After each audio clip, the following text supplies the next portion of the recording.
Welcome to episode 327 of In Touch with iOS, the show that talks about iPhone, iPad, Apple Watch, Apple TV, and related technologies. I'm your host, Dave Ginsburg, and my guest this week is Guy Serle. How you doing, Guy?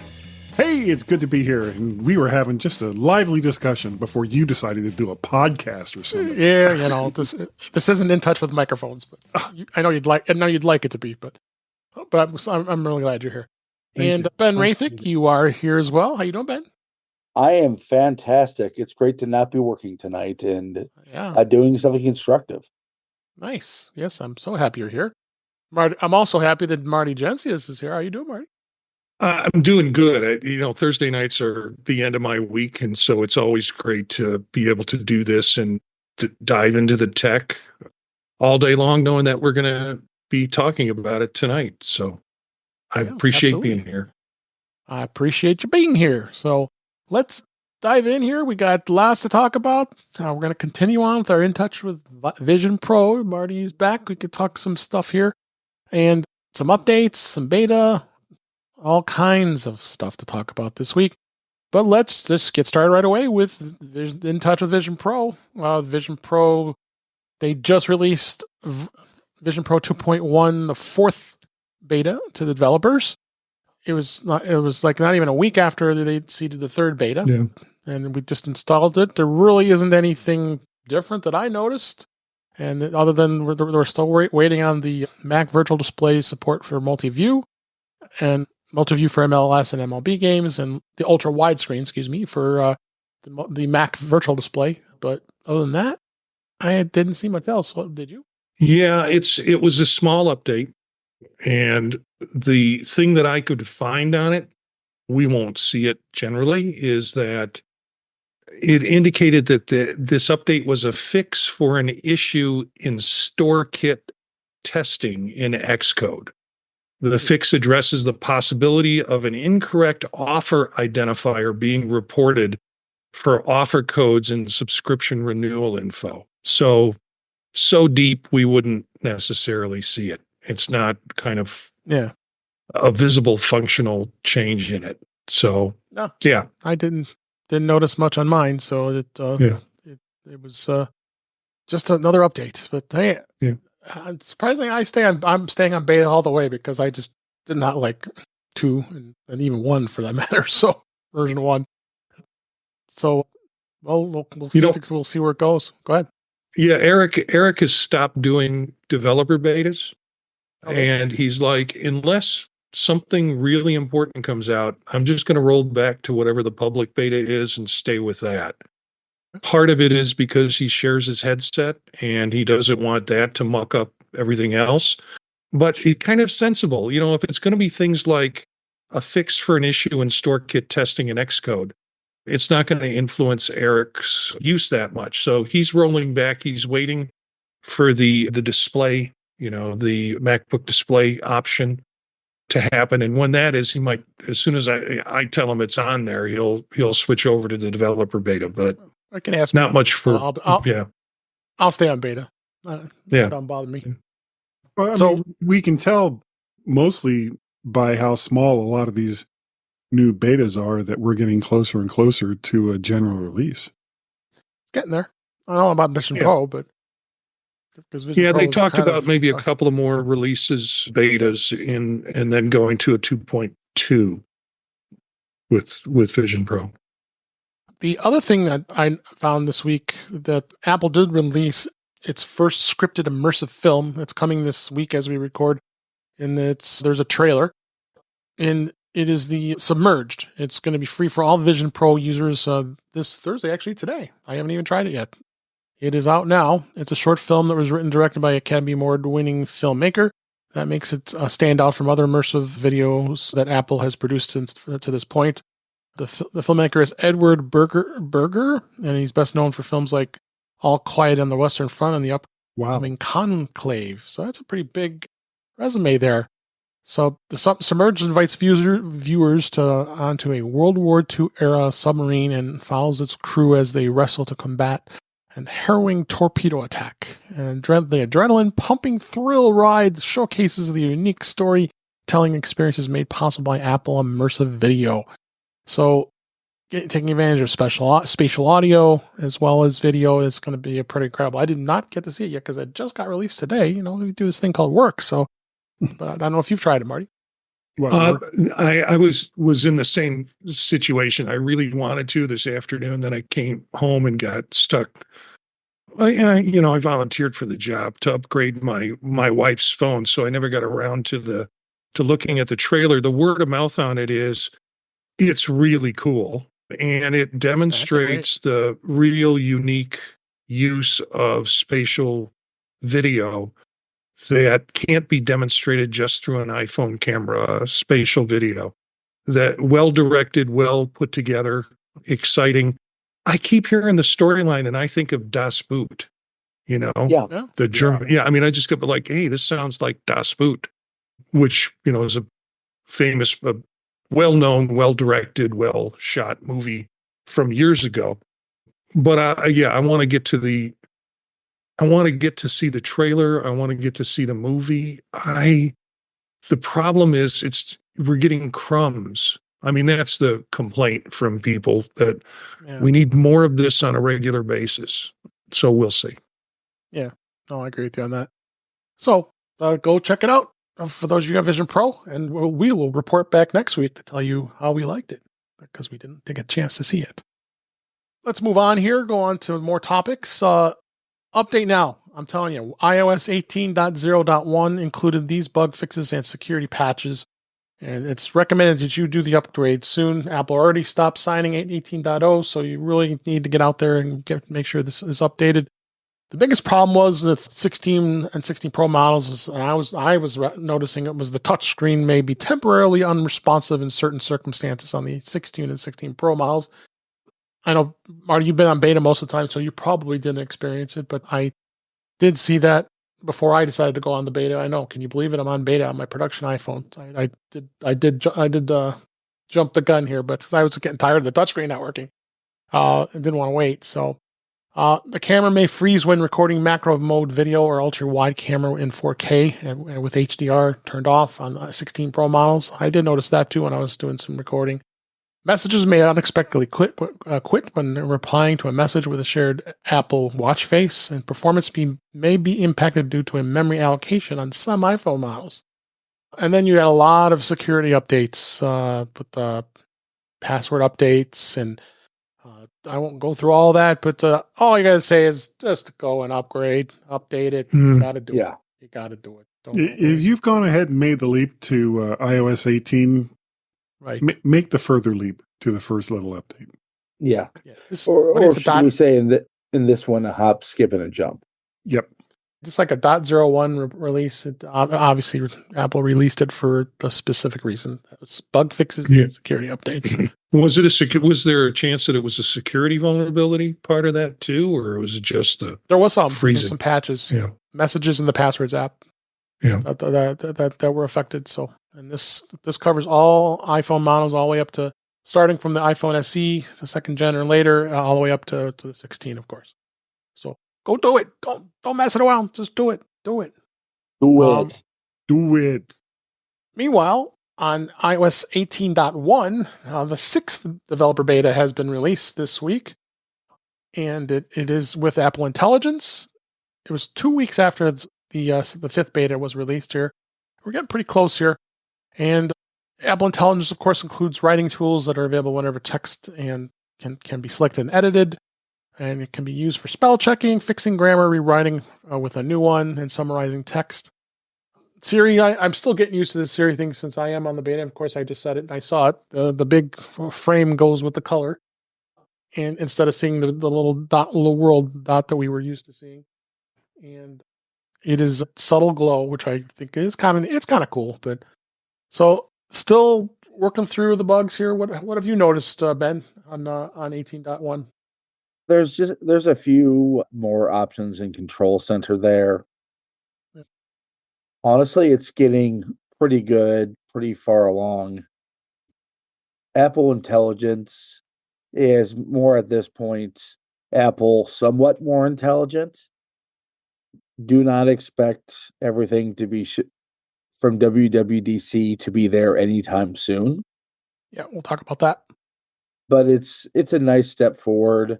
And judging by the fact that they just went to an A beta, it should be coming soon. Yep. What about you, Marty? How's been your experience this week? It's been surprising because on the developer beta, I got it here. I took it out of I got a bottle of Russian liquor from a student. I brought it up to my office, and look at that. And I'm looking at it, and the bag has all sorts of Russian writing on it. So I took my phone out, and this is from an international student who's here for 6 weeks and knew that I was Lithuanian. And, this is a drink apparently that's popular over there. And so I was sitting in my office and I had my camera and I said, I want to see if this will do translate. And sure enough, I put the camera up, it gave me the window. It asked me if I took a picture of it. It did the translate on it. And it was a pretty sensible translate. And it gave me the opportunity to do writing tools on it. So it was just a very freaky experience. Now, the translation was Putin is good, Putin is good, Putin is good. But, it was a good translation. I know you can get this on some of the vodka. What did you say? Did the translator also want some of the vodka? No, I don't even know what it is. And I'm not a big drinker, but it's a brown liquid. And whiskey. What could possibly go wrong? Absolutely nothing. What isn't wrong is Jeff Gamet made it to the show. I'm glad you were to make it there, Jeff. How you doing? I'm doing great, and I'm sorry I'm late. That's but okay. Sometimes the universe conspires against me, and so I live by my philosophy: semper Gumby. You came in just in time to talk about Russian. Always Gumby. Always flexible. So, and that's it for beta. I don't think there hasn't been any much else that we can really report on at this point. We're going to go through a couple other things here. WatchOS 11.1 is out for developers as well. Not much to report with that.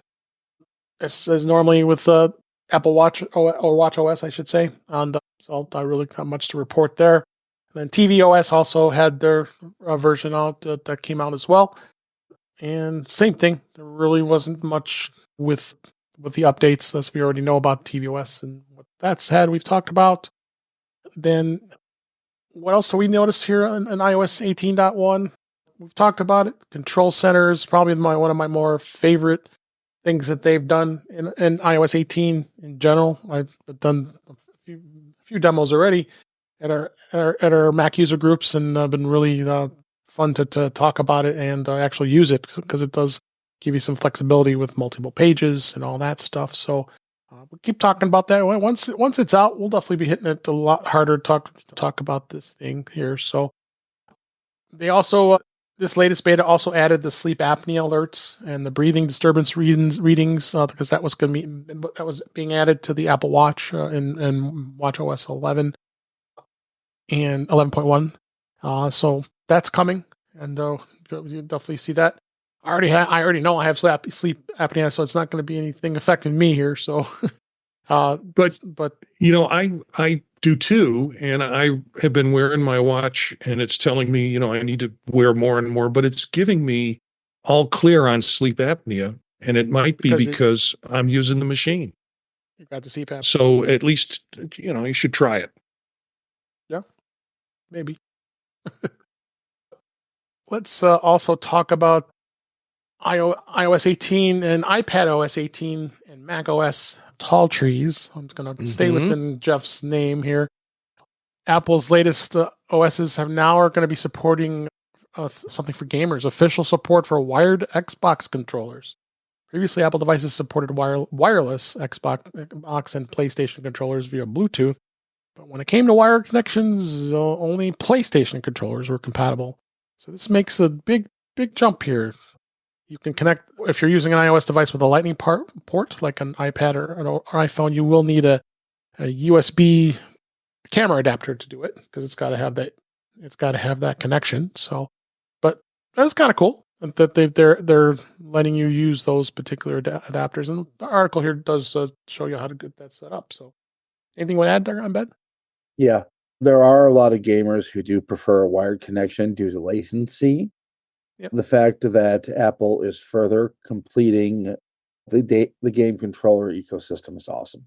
There are a lot of really good high-end wired Xbox controllers. Absolutely. Anybody else have anything to add about that? This? All right. Oh, let's go ahead. Oh no! I misheard in my Fit Pros. Okay. So as we talked about iOS 18.1, the plan is for it to be released on October 28th. This was according to Mark Gurman on Bloomberg. He thinks the release date is arriving this month later than initially expected because Apple's reportedly taking extra time to ensure a smooth rollout and prepare its AI cloud servers for the increased traffic. This update will bring the first wave of Apple Intelligence features to the 15 Pro and the 16 owners, as we've talked about here. So it's definitely going to be interesting. And what's kind of bothersome, I'll be honest, that Apple has been advertising it already, saying it's got Apple Intelligence, and most people can't use it. That is annoying. Yeah. Mm-hmm. Yeah. The marketing has been full speed ahead. Why the development has been very slow and deliberate. So right now they're promising what you can't have. Right. So it'd be I'll be looking forward to hearing what the real world people who don't do beta to see what they have to say about it, because it's definitely going to be interesting. What's not going to be coming to iOS 18.1 with the Apple Intelligence features is the image playground, the Genmoji, which allows you to generate any emoji you want. You're limited to the emoji characters, of course, defined in the Unicode consortium, but this is going to change with the Genmoji. The Image Wand, which was an image playground-based feature coming to the Notes app, priority notifications. On the Mail app, you won't be able to. They're going to be adding a feature that will allow you to sort your incoming messages into categories automatically for better management, like newsletters and purchase emails. And the S Lady is going to have some initial updates that are already coming in 18.1, such as the new glow encompasses the edge of the display with a lot more of an advanced functionality. Not going to be available till later. So yeah, there's a lot of things that aren't going to be on that. So that could be going to iOS 18.2. So we'll be seeing that later. Much later, probably in 2025. I would think. But they said maybe before the end of this year, 2024. So you never know. But then we'll probably get to 18.3 and 18.4 by the time March 2025 rolls around here. So that's what they say the plan is anyway, to where that's going to be. A couple other features we talk about here as far as image tools in iOS 18.2, they say are coming is it's definitely going to be when Image Playground will come out. The tool for apps, it's going to be a standalone Image Playground app. You can work through Playground tools and existing apps, including third-party ones. So there's a lot more that's going to be available here. And we just talked about a lot of this stuff. So that's something to look forward to. That's for sure. One thing I wanted to talk about here was iPhone mirroring. Now, iPhone mirroring was just released on the macOS tall trees. And it's currently has a privacy and legal risk on work Macs. So one of the new features on iOS 18 in Sequoia is iPhone mirroring, but this is with a personal iPhone and on a Mac on a work Mac currently creates a privacy risk for employees and a legal risk for businesses. Problem is the cybersecurity company Sevco discovered that the apps on the iPhone get treated as Mac apps, and that means their presence is included in corporate IT audits. There's your problem right there. Corporate has lots of IT audits, and they see that stuff on the network. I was like, you are not following the rules, so it definitely needs to be blocked. But the site Apple is working on a fix, and then wasn't intended behavior, but they don't know what they're going to be when that's going to be ready. So what do you think on this, Jeff? I know we've been using iPhone mirroring quite a bit. It's so funny that you would ask me first, because I have thoughts on this. Okay, thought number one, Your IT department should be managing your devices so that your personal iPhone cannot connect to corporate devices or networks, period. That solves the problem.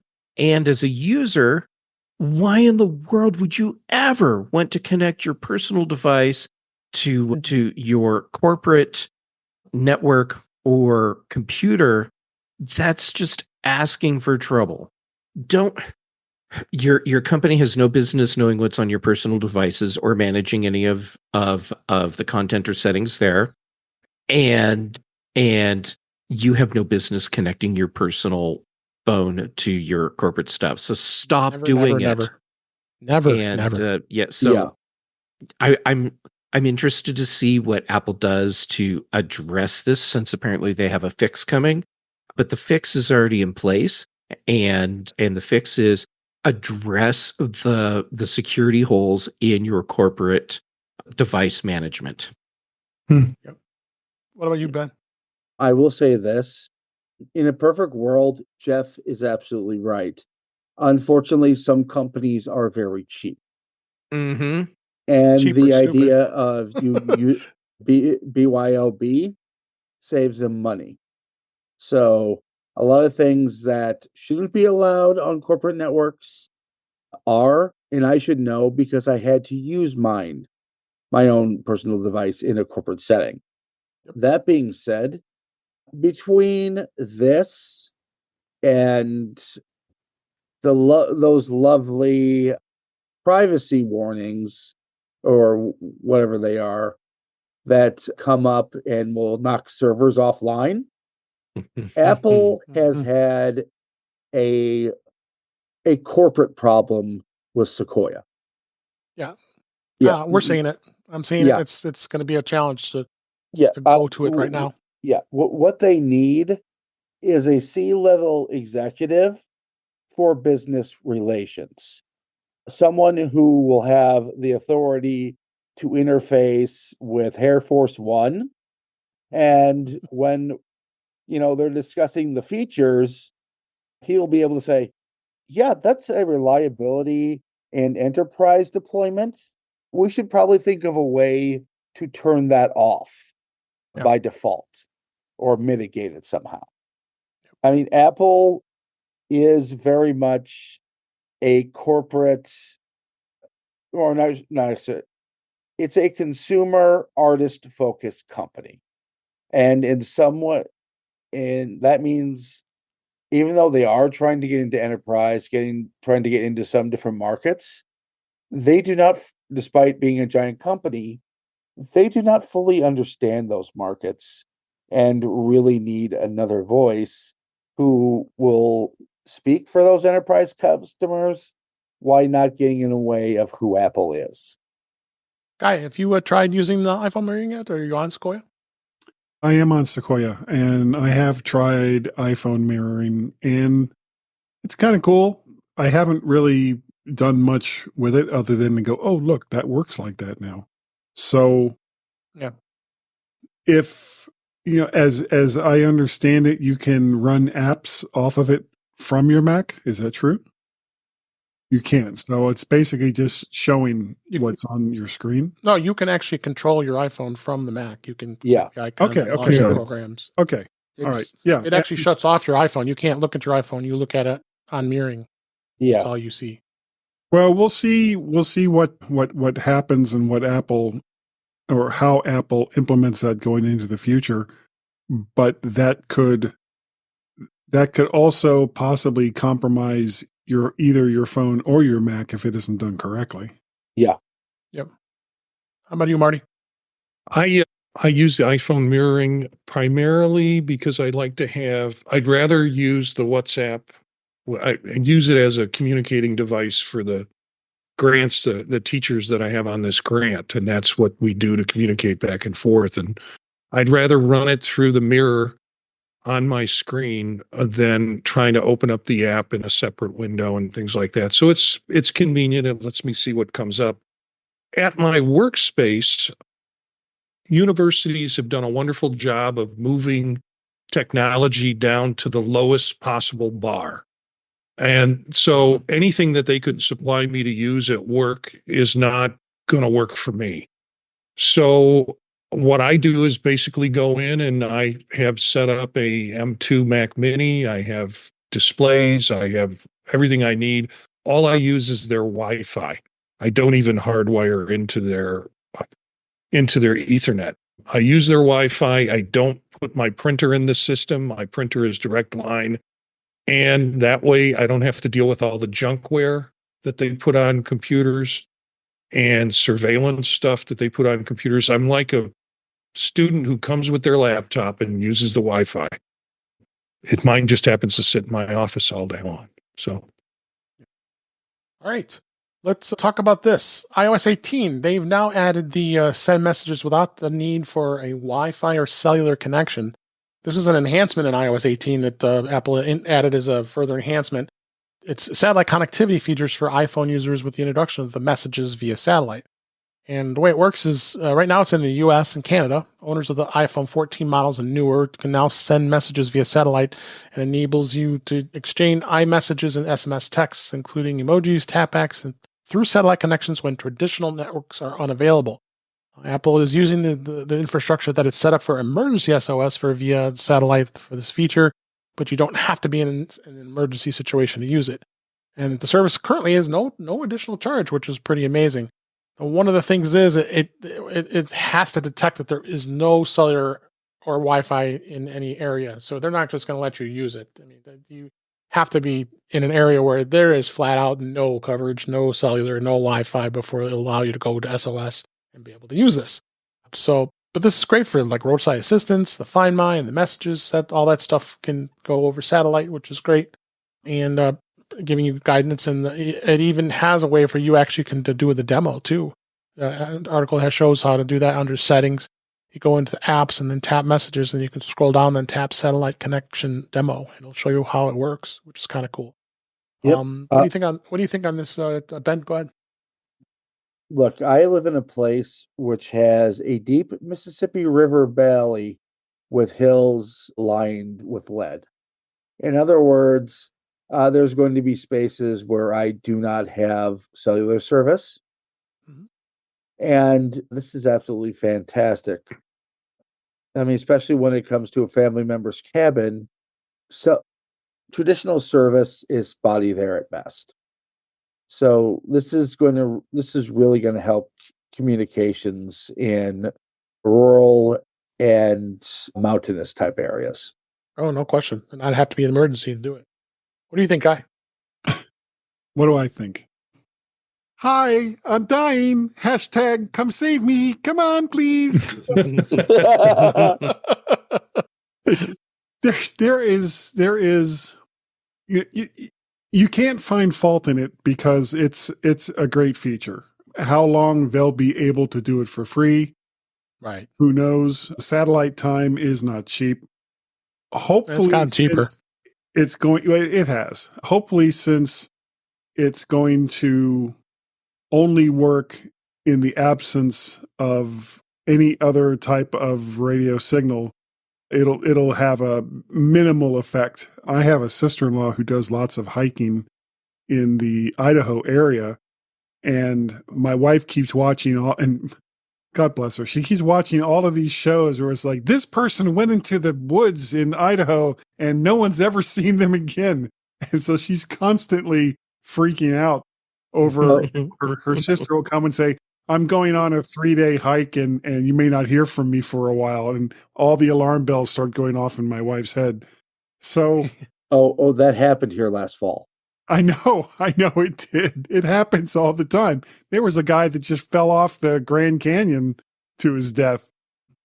But anything that will allow us to communicate with someone in the middle of nowhere when there is no cellular, when there is no Wi-Fi, is a good thing. The trick is don't abuse it, because if you do, it could go away. Yeah, that's true. So again, no hashtag, just stay away from that. Don't do that. Jeff has thoughts. Of course I have thoughts. I live in Colorado where cell signals or a lot of the state, are a surprise luxury as opposed to just something that's ubiquitous. And we have reports, it feels like weekly, of people getting injured or killed or lost up in the mountains. And yeah, maybe some of those people could have been saved if they had the ability to send out a message over satellite. So yes, like Guy said, you can't fault the feature. This is great. And there you go. Yeah. I hope I never need to use it. You know, what I'm afraid of is that people will, oh, look at I got this great picture of a rock. Let me send it to you right now over satellite. Don't do that. Don't do that. Only use it. Now, in a case where you've finished your hike for the day and you want to let the family know that you've reached your campground or wherever the heck it is that you are, terrific. They don't need to see the 14 pictures at different angles with, all of the different features of the iPhone that you can throw at your camera, of a waterfall that you just happen to run into. Just does satellite messaging even support images? Does it? I thought it did. I don't know. I thought it did. And the big amazing thing was, well, then I can take a picture of my sprained ankle and send it, and someone can do a remote evaluation of my injury. Okay, Guy's not going to like this because he just preached against doing it for kicks. I was flying into Cleveland and looking out the window, and there was amazing cloud formations I had never seen. So I'm like, I'm going to take a picture of it. And then I thought, I wonder if I can get cell signal here because I'm kind of high up, but not kind of high up. So at risk of putting the plane into a death spin, I turned on the cellular. And it wouldn't go on, but I did get the satellite option. And it was, you got to line up, you got to point it to where the satellite is. Couldn't do it in the plane. So I never was able to connect with it, but I was tempted. You're going to scare the hell out of everybody on that plane too, as you're like, all these positions. You're going like this. Yeah, you're moving into position here. I paid for a first class seat. I can do that kind of crap. Yeah, that's right. This logic checks out. Yeah, it does. Yeah. Sir, please sit down. Please fasten your seatbelt. Don't get up and eat again. I'm now picturing the air marshal tackling Marty. Yeah. And the whole time Marty is going, stop, I gotta hit the satellite. And it's not helping. But they were clouds. They were pretty fluffy clouds. I think I got a show title. But in the chat at youtube.com/intouchableios, we had Brian, and Cletus is there, and he has absolutely good example of where SOS comes in handy with the advent of Hurricane Milton that just escaped Florida. You got to know that a lot of cell towers are probably out of service or not working or down or got hit. That SOS would probably be the most amazing thing to be using right now. Same thing in Tennessee and North Carolina when Helene hit the hurricane as well. Which is also why T-Mobile and SpaceX were able to activate cellular communication via satellite on a emergency basis. I remember that. I didn't catch that article. I should put that in our show.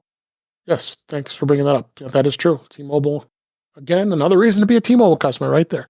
That it's good to see that stuff. So anyway, let's go ahead and move on. And one thing I noticed here is Apple did add 9 new features to the iCloud website.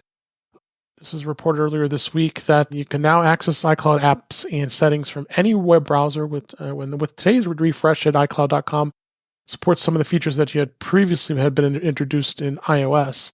And that's dark mode, customizing your background, and some new features across apps, including pin notes and faster navigation of photos and more. A whole long list of stuff here that is in here, and there's so much more that you can use. I don't use iCloud.com very often. I don't know if a lot of people do. Maybe this is a better reason to get on here, especially when you can't access it your phone at the moment. You want to get on go on a browser? What do you think, Guy? Yeah, I've used it quite often. If I'm at if I'm in an area that I cannot use my phone or I cannot use my iPad, I can always, as long as I'm on Chrome, I can go into and get to iCloud.com and get my stuff that I need to do and then move on. And I mean, there are so many great uses for iCloud. The fact that you can start a document on one device and then finish it on another. You know, I mean, it's a relatively great service. Yeah, sure. I mean, plus this also brings it to basically feature parity with similar services from Google and Microsoft. Yeah. Go ahead, Marty. As you're talking about it, Guy, I'm thinking back to the old Mobile Me days. It just kind of generates groans when you think how good it is now compared to back then. Well, I did get some groans when I mentioned it. Now, and they're like, "Oh, iCloud, you're going to use Oh, that's a terrible experience. You have no idea how Oh, bad." child. When Steve Jobs bashes the service in a keynote, you know it's bad. Yeah, he basically said it sucks. So, good to see. I'm glad they have these options that you can use on the web. Dark here. mode is nice too. Finally. Yeah. So let's move on and hit some of the news stories for this week. I guess hell froze over because the Home Depot and HEB finally rolling out Apple Pay in stores. The Home Depot has finally caved and started rolling out the ability to pay with Apple Pay and other tap-to-pay payment methods in some of the U.S. stores. And the home improvement retailer has not officially announced that it accepts Apple Pay, so it's unclear which stores offer it. But in a social media post earlier this year, the company did said it was evaluating some new payment methods. They had been holdouts since they dropped support in 2015. Geez, going on almost 10 years. And another was a Texas-based grocery store called the chain called HEB, which also is gradually starting to accept it this month. In a press release this week, HEB has said it will begin rolling out the ability to pay with Apple Pay and other tap-to-pay methods throughout October, all their stores. So, what do you think, Ben, on this? This is great. Hey, guys in Bentonville, Arkansas, aka Walmart and Sam's Club, I'm looking at you now. Yep. Yeah, I generally don't use stores that don't have tap to pay or let me pay via my iPhone. I'm just too used to it now. You know, it's weird. I went on vacation to New Jersey a couple of weeks ago, and I took out $200 cash before I left because I always like having some cash with me. And it was just yesterday. I was looking in my wallet for something. It was like, oh yeah, I've got $200 there. I still had $200 there because I don't really use cash that much anymore. Yeah. How about you, Jeff? I have absolutely no praise for Home Depot doing this. What the hell? I mean, great. Now we'll be able to use Apple Pay at Home Depot. But the fact that we haven't been able to do this for years and years and years, and their whole computer system for interacting with customers, I'm pretty sure the CEO's nephew was probably brought in and because he knows computers and they let him do the whole thing. Anyhow, great. Thank you, Home Depot, for doing what you should have done years ago. And HEB, okay, does that mean, hey, eat bacon? I'm guessing. I don't know. I sure I don't know. I hope so. And Bacon. then you and I, we are both looking at Walmart like, hey, where's your Apple Pay support? And we better not hold our breath because they are not going to cave on this. That would really, really bother me if I gave a crap about Walmart. Yeah, no, I get what you're saying. Well, until there's a Meyer, you on. I kind of have to. Red Myers. Ooh. I finally saw that from the outside for the first time at Macstock. So I haven't been inside, But I'm assuming after I go in for the first time, I will purr just like Guy.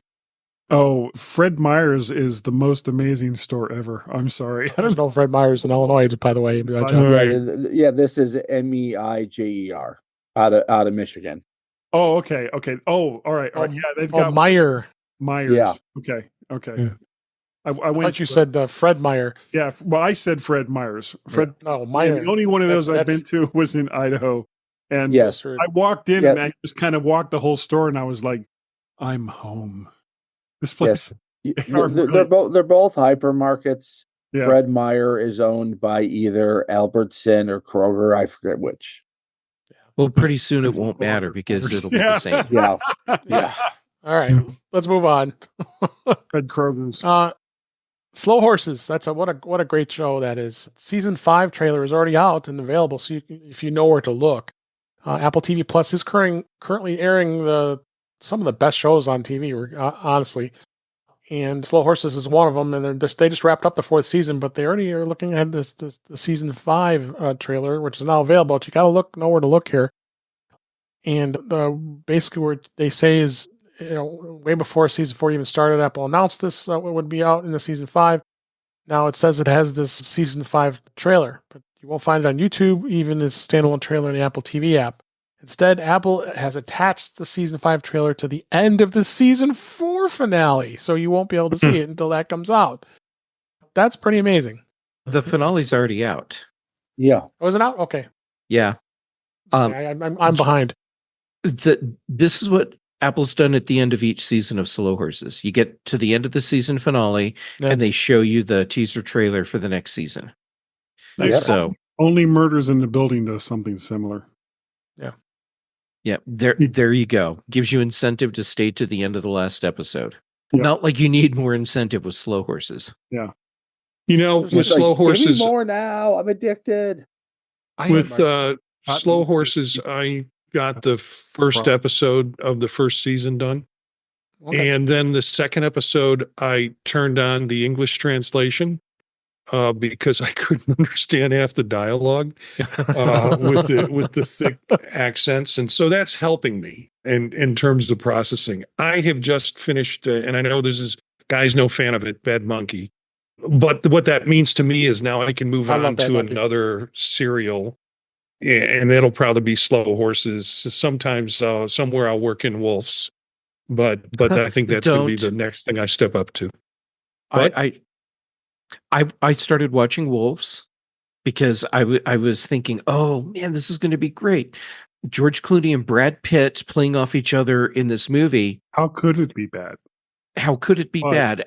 Here's how it's bad. The movie, the first part of the movie, you get them playing off each other. And then it turns into this extended chase, which is occasionally broken up with the two of them or one of them. And I got up to, I think I have half an hour in the movie left, and I turned it off because I was like, this isn't the movie that I signed up for. And yeah.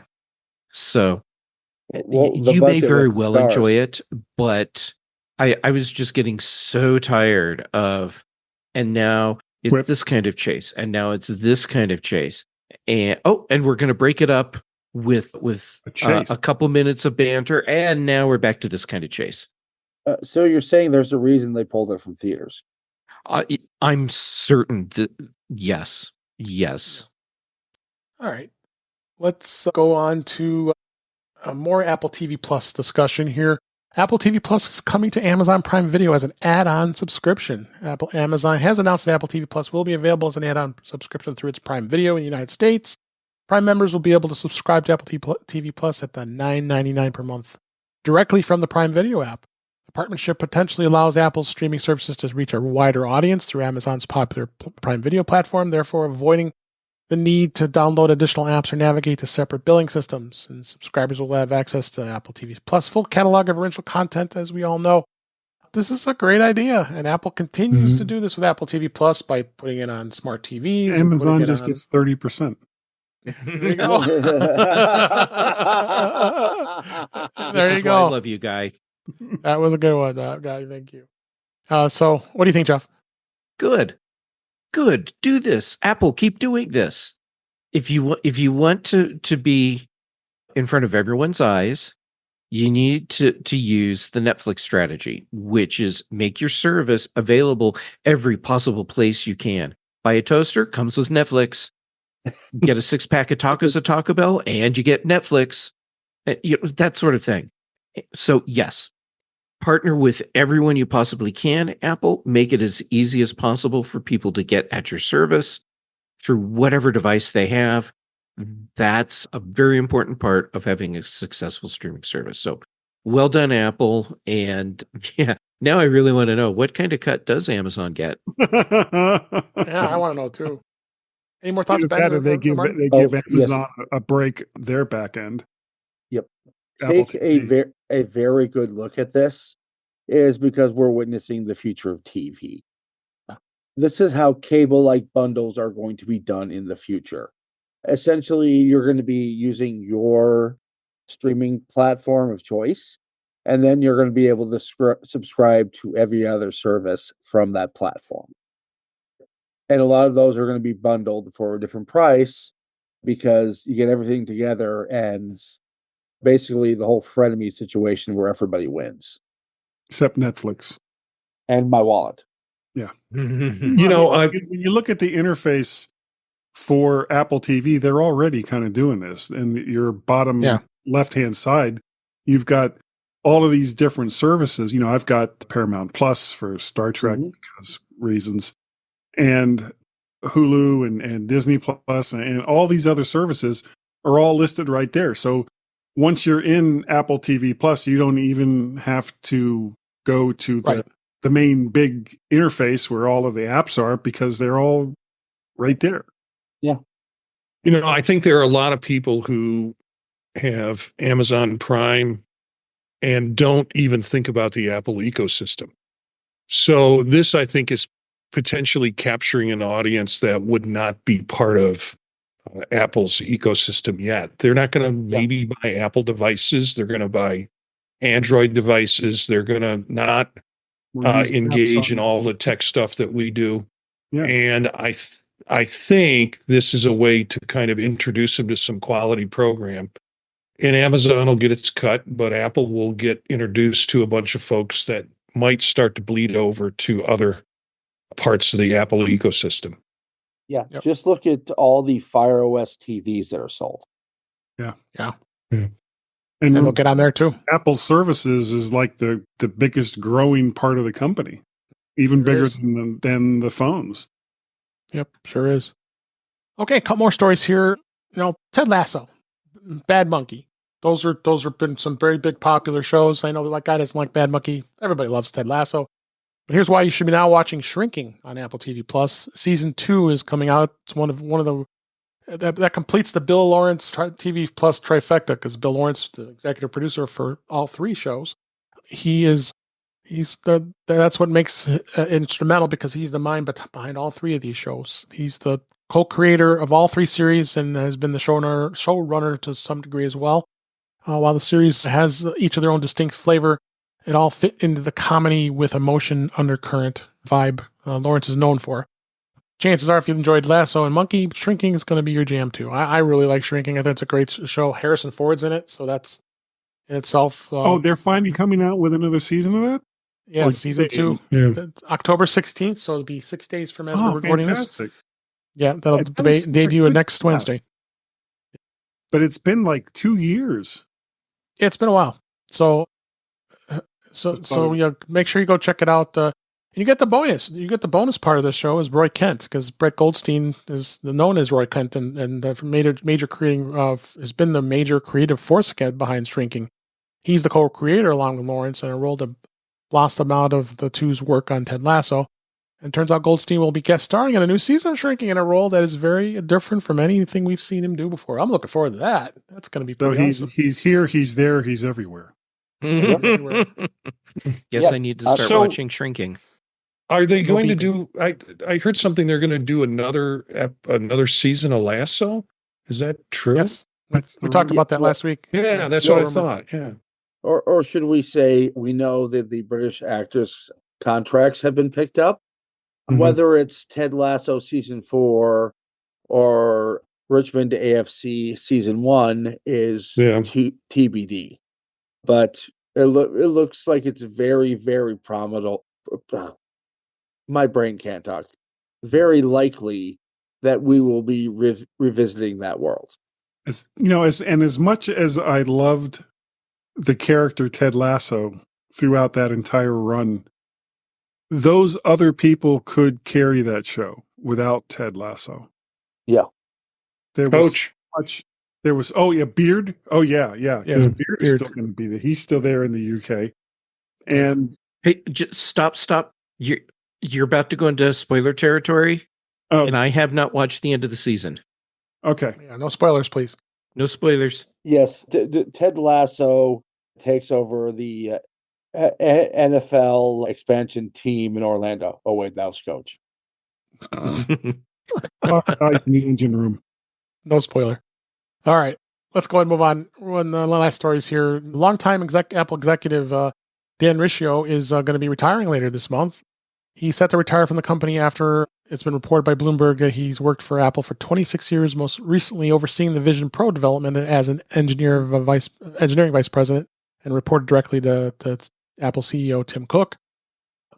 During his tenure as Apple's senior vice president of hardware engineering, he also, as I said, took over the Apple Vision Pro development and a couple thousand engineers in the Vision products group. Mike Rockwell, who was working under Riccio, will continue to oversee the day-to-day work on the Vision Pro, and that's good because I was worried that was going to happen here. So another big key player is going to be retiring from Apple. So, but it's bound to happen. That 26 years is quite a long run in many places. Any thoughts?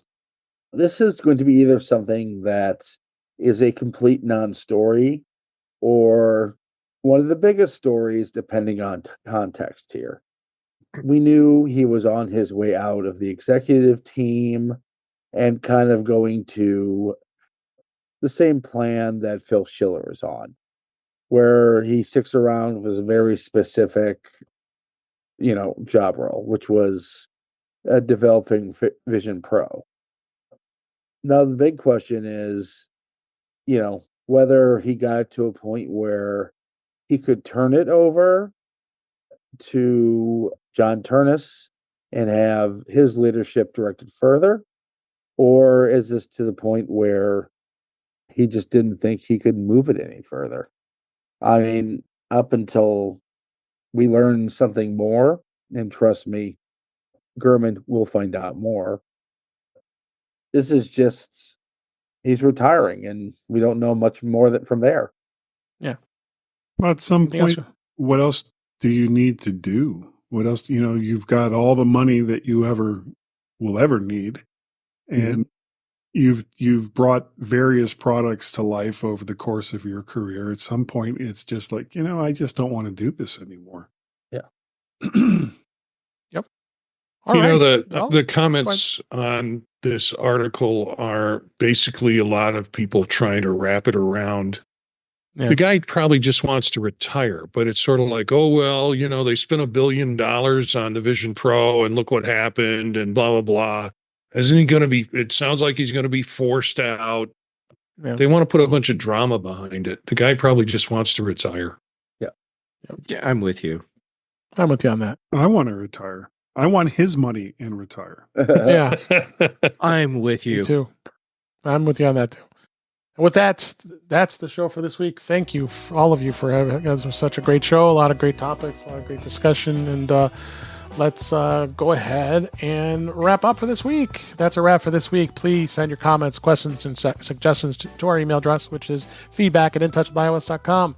You can follow us on Mastodon at intouchwithios, at techhangout.social. Support the show by buying me a coffee at intouchwithios.com/coffee. We'd really appreciate it. You can become a patron of the show by going to patreon.com/intouchwithios. We have 2 tiers available to support the show. We would really appreciate it. Make sure you like, share, and subscribe so you're notified when we are live streaming, which is Thursday nights at 8 p.m. Eastern Time, 5 p.m. Pacific on our YouTube channel, which is youtube.com/intouchwithios. Great to see Cletus and Brian and many others in the chat this week. That's you can watch the live stream as well as watch the previous live streams as well as listen to past shows. Visit In Touch with iOS magazine on Flipboard, where many of the topics we discuss are flipped in that magazine. The link is in our show notes. You can subscribe to the show in your favorite podcatcher, including Pocket Casts, Apple Podcasts, Overcast, and many others. But better yet, just go to intouchwithios.com, where all the links to all the ways to listen to us are on that website. I am Dave Ginsburg. You can find me on Mastodon at DaveG65 and Mastodon.cloud. Guy Serle, thank you so much for being here. Thank you for inviting me. I always have a good time here. Yes, I do too. So I stay relatively low key, you know. Yeah, right. Where can people find you? You can send me an email, guy@mymac.com. I am either Mac Parrot or VertShark pretty much everywhere. I'm VertShark over on Twitter, where you can see all of the odds and all of the vids over there that I've done. I'm only about 5 months behind on Guy's Daily Drive doing those videos, so look for those real soon. There's the mymac.com podcast. We are getting so close to our 1,000th episode. That's going to be huge. We're going to be bringing on a lot of people that help make the mymac.com podcast what it is, in spite of Gaz and myself. And I hope you all will tune in for that. That'd be fun. That'll be awesome. Thanks for being here, Guy. Ben Roethig, thank you for being here as well. Where can people find you? Well, Dave, you can find me at Ben Roethig on your social media of choice, which has made it a little bit easier to post these days because of a little app called Croissant. Croissant? Yes. Croissant. Which makes me both wanting to post and hungry at the same time. Yeah. You can find my writings on a little site called Roethig.tech.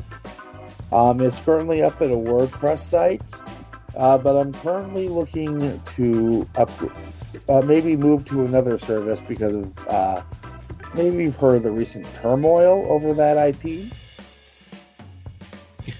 Oh, we can talk. Yes. Yeah. Yep. Depending on my work schedule, you can also find me on such shows as Mac Forces Live with Chuck Joyner, The Big Show, and The Mac Show on the British Tech Network with some dude named Jeff Gamet. Him. Oh, that guy. Thanks, Ben. Marty Jencius, thank you for being here as always. Where can people find you? Y'all exhaust me. All the stuff that you're on, all the stuff that you're doing, 1,000 shows. Oh, Y'all yeah. exhaust me. You have like more podcasts. You started at 285, so you know it's been going on for a while, even without me. Though I did start. The very first time I was on that show was episode 35, so I've been doing it for a while. Okay, well, you can catch my 25th episode of Vision Profiles this Monday with Eric Bolden, live on youtube.com/@visionprofiles. And I also do Chuck Joyner Show on Tuesday night with Mac Voices. Love being here on Thursday night. Different vibe, lots of good stuff to talk about. And I also do Tech Savvy Professor and Circular Firing Squad as podcasts on the outside. You can find me at Jencius, Jencius, at mastodon.social. Thanks, Marty. Last but certainly not least, Jeff Gamet, thank you for being here. Appreciate it. Where can people find you? Well, thank you for letting me slip in late. Because it's always just so much fun to get to hang out with you and everyone else that shows up and participates in the show. All right, so social media, I'm Jay Gamet everywhere, but posting pretty much just on Mastodon and Instagram right now. Then I do spend a lot of time trying to make Marty just completely exhausted by showing up on Tuesdays for Chuck Joyner's Mac Voices Live, joining you here on Thursdays for In Touch with iOS, then hopping over to the British Tech Network for the Big Show on Thursdays and the Mac Show on Fridays, and then getting connected with Brian Chaffin so that we can do the Context Machine, and then wrap it all up with Patrice Brendamore for Retro Rewatch. Thank you so You much. sleep at some point during all this, right? I sleep right through the shows. I'm asleep right now, Especially when he's hosting. especially All right. when I'm hosting. Yes. All right. Well, thank you all for being here. Thanks for all of our folks that are here this week. Thank you for listening. Thank you for watching. We appreciate it. Hope you enjoy the show. We enjoy doing it. And until next time, we will talk again soon.